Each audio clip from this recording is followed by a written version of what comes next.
Are going to split our drums. We're going to add a little bit of an effect. Let's start with the effect. So what I want to do is going into out of these breakdowns. Let's lower that. That's kind of obscene. I want kind of a riser. I think there's something like that in the original, but I'm done listening to the original. Many ways to approach doing something like this. This is how we're going to do it. So open up battery. What I want to do is there does not seem to be a crash cymbal. So we're going to come over to samples. We're going to go to drums. We're going to go to cymbal. We're going to go to crash. We're going to listen to a few of these. Sorry about that.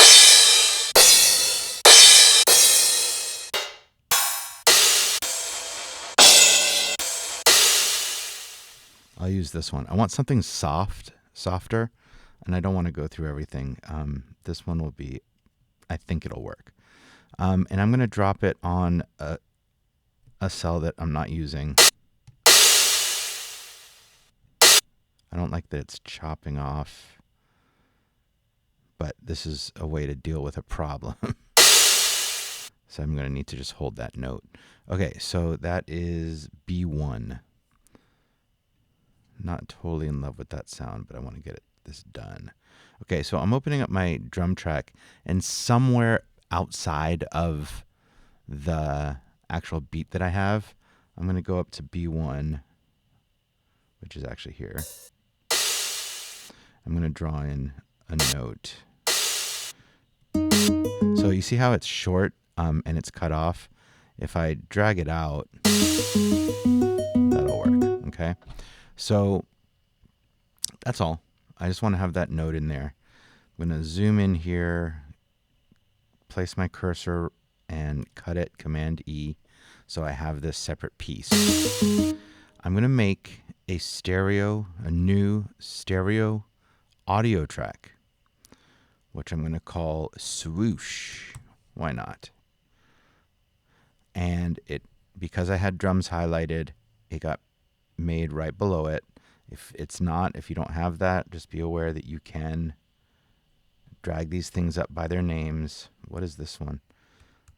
I must have already planned to do this. Let me delete that.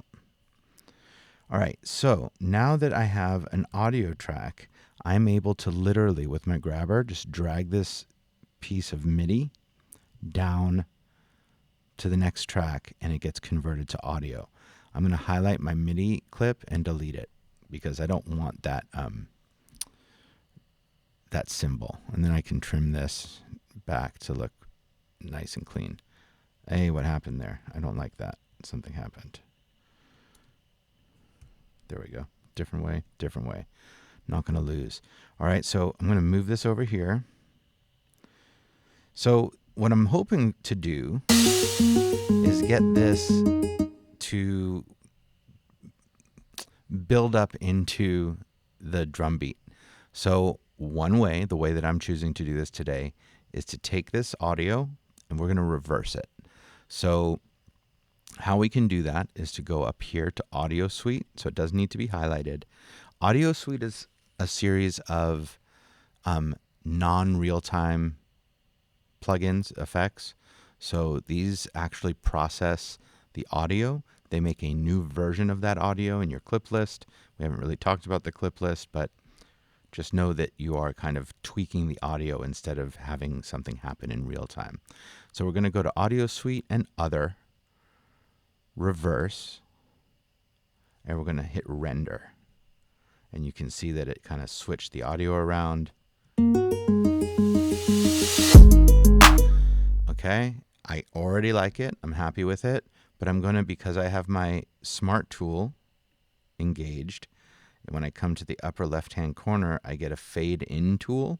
And I'm going to fade in for the entirety of that clip, I think.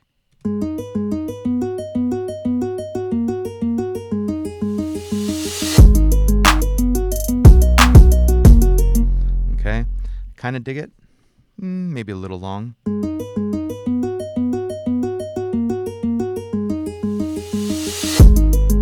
Definitely a little loud, but I'm not even talking about mixing yet. And I'm going to have this come in every time there is a breakdown. What happens this one?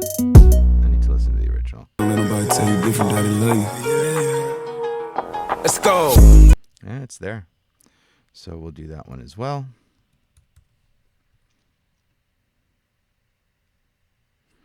We still haven't talked about how we're going to deal with this breakdown, but we're going to.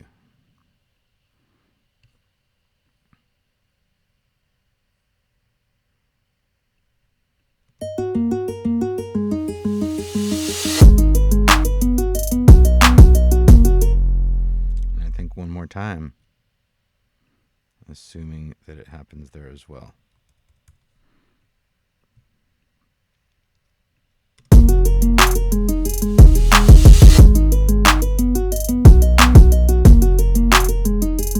All right, so we have added our little effect, our swoosh effect, our build up, our drop, whatever you want to call it.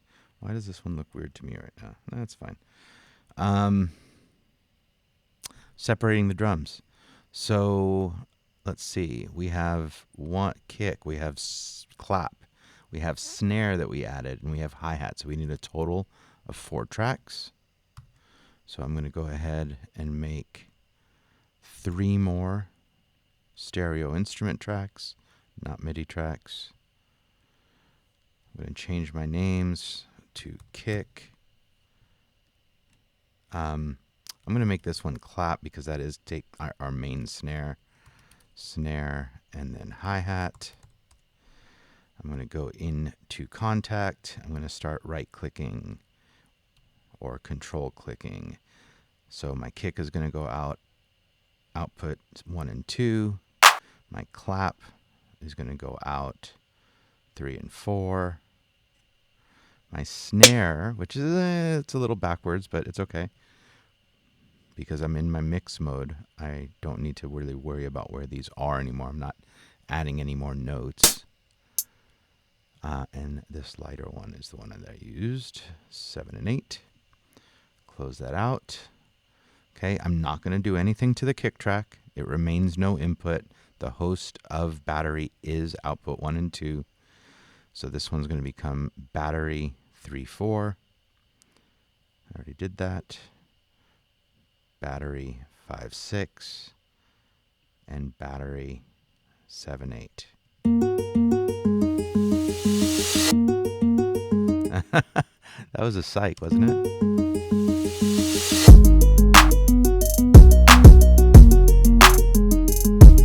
Alright, so I have my clap, have my hi-hat.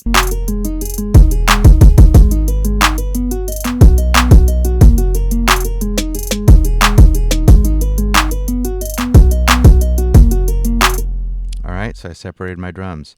I'm going to leave that for this video.